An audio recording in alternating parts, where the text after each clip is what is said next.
Hi, I'm Jeff Jower here with Rick Levine for the Planet Pulse overview for the month of January 2014.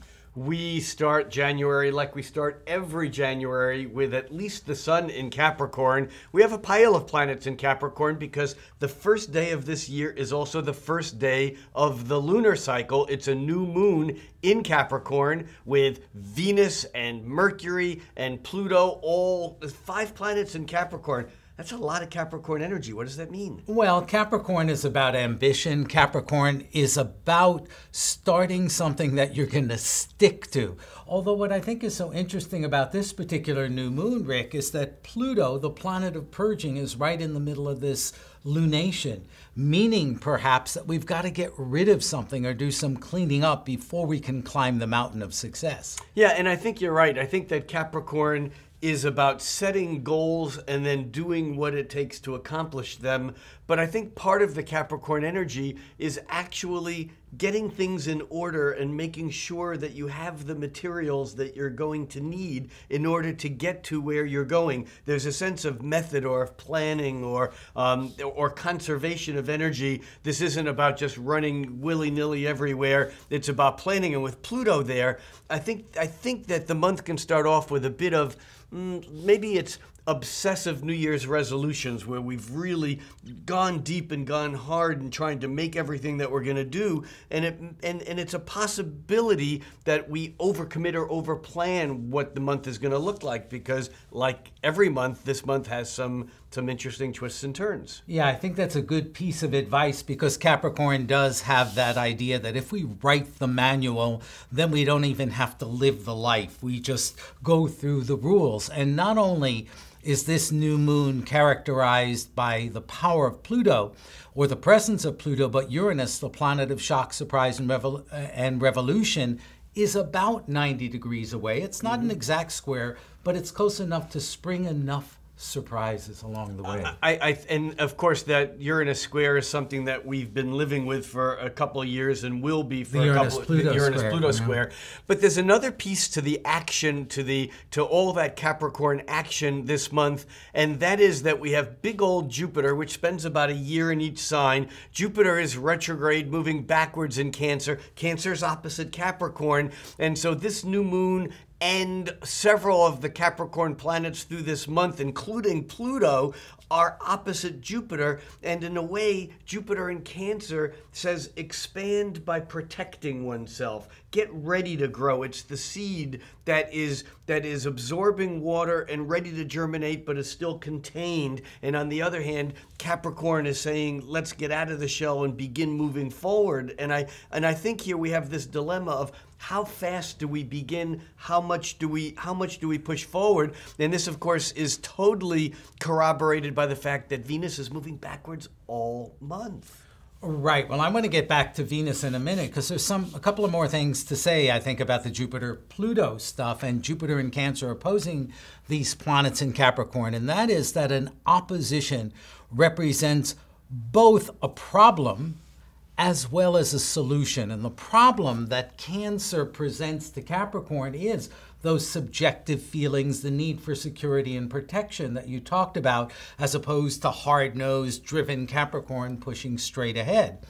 But the positive side, I think, of Jupiter in Cancer's opposition is that we can't just do things because we must. We have to feel the truth within them. Feeling is Cancer, Jupiter is truth, and we have to complement our ambitions with something that's subjectively real, I think, to make them work.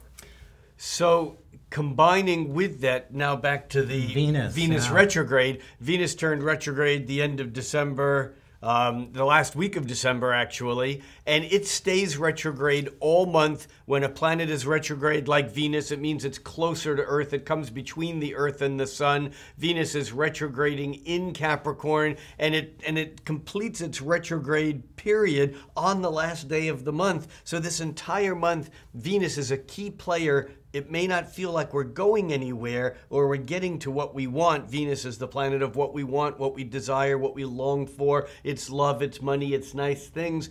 And she's active, but she's also a bit frustrated, I think. Well, I think she's frustrated in a couple of ways. In Capricorn in general. Right. The pleasure planet Venus in Capricorn does well when there's plenty of money, a clearly defined path, the right clothes, the right education. There's a formality in Capricorn, which isn't the most comfortable thing for loving and pleasing Venus. But what I think makes Venus and relationships more complex this month is the fact that Mars, Venus's consort counterpoint, is in Libra, which is not a comfortable place for Mars. It's like the male energy of Mars. It's having to be, oh, after you, so polite, what would you like? And it's almost like they have a role reversal going because right. Mars in Libra needs to consciously be aware of the other person, whereas Venus in Capricorn, it's not so much that she's a warrior, but she's got an agenda. She's got a briefcase and a mountain in front of her to climb. That's right. And in the middle of the month, on the 15th, we have a full moon in Cancer. And the 16th, Venus and Mars are exactly square and 90 degrees away from one another. And I think that really kicks up these issues of how hard do I work to get ahead versus how much do I accommodate to get along? And of course, Venus and Mars squaring is good news, bad news. I mean, the bad news is that there is conflict between the Venus, what we long for, what we want, what we desire, and Mars, how we're going to get it. But there's also an emotional component to Venus and a physical component to Mars, that when these two planets are square, it can be very creative, it can be very sexy. There's a sense of the energy kind of being higher tension, which also then allows for more resolution, if you will. Well, right, and this square coming the day after the full moon in super sensitive Cancer is the home sign of the moon. Yeah. The full moon in Cancer represents the most stark contrast between subjective inner needs and vulnerability and tough Capricorn solar activity. Now, the other thing about this month, about every January, is that there's always some exodus from the seriousness of Capricorn into the eclectic, futuristic looks of a sense of Aquarius. You know, this is midwinter, and yet the days are getting longer here in the Northern Hemisphere. We have glimpses of what spring or summer might look like, but it's still far away in the future, and that's the weirdness of the Aquarian energy. And this month we have both the sun moving into Aquarius, as it always does, around the 19th. And this year also we have Mercury moving into Aquarius too. Mercury, the planet of intellect, moves into Aquarius on January 11th.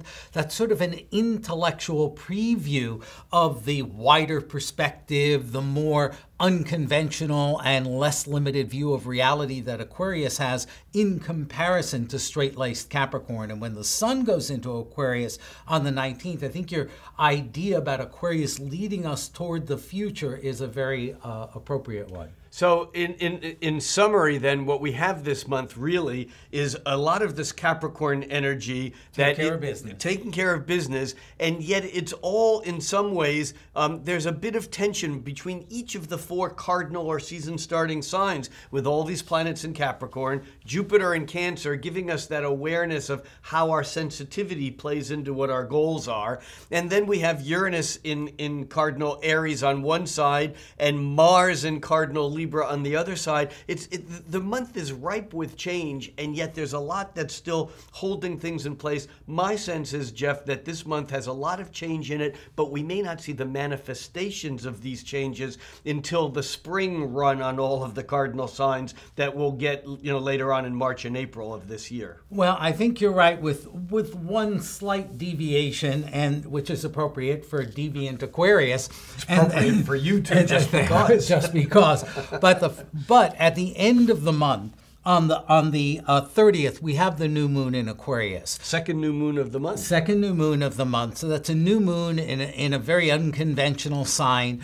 The following day, on the 31st, we have Venus stopping her backward motion. So I agree, Rick, while we're not going to see the full fruition of our hard work, perhaps for a couple of more months, I think the feeling that perhaps we're over the hump, or at least can see where we're going with a greater sense of freedom ahead of us than work behind us. That shows up at the end. Yeah, and I think that as astrologers, we're always interested in the birth or the beginning of things. And because of that, January is the birth or the beginning of 2014. So keep in mind as we begin to move, as we begin to move through the year, that the patterns that we set up, the patterns that you establish in January, in some ways are a microcosm of what may unfold throughout the whole year. I'm Rick Levine. And I'm Jeff Jower, reminding you that you can find out what the planets are doing every single day of the month and of the year at Planet Pulse.